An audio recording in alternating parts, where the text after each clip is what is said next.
Сегодня по всей стране стартует ежегодное онлайн-голосование по выбору общественных пространств для благоустройства в следующем году.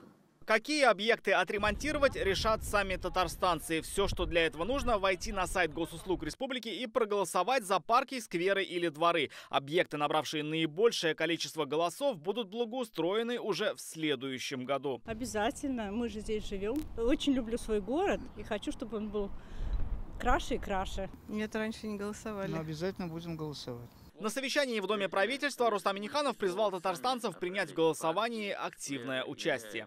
От результатов голосования, в том числе его участников, будет зависеть объем выделяемых республике средств на обустройство общественных пространств. На самом деле это очень хорошая программа.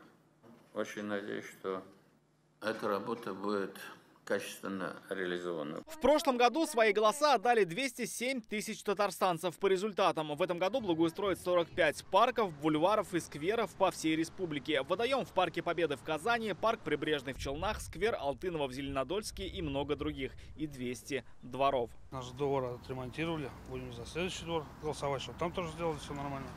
Для детей площадки, для собак, может, что-нибудь сделают.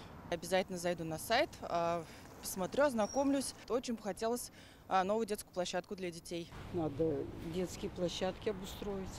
В каждом дворе все это надо. Для того, чтобы сделать свой выбор, на портале Госуслуг Республики нужно кликнуть на баннер опроса, авторизоваться, выбрать свой район или город. В мобильном приложении услуги РТ голосование проходит в разделе «Опросы жителей». Оно продлится до 31 мая.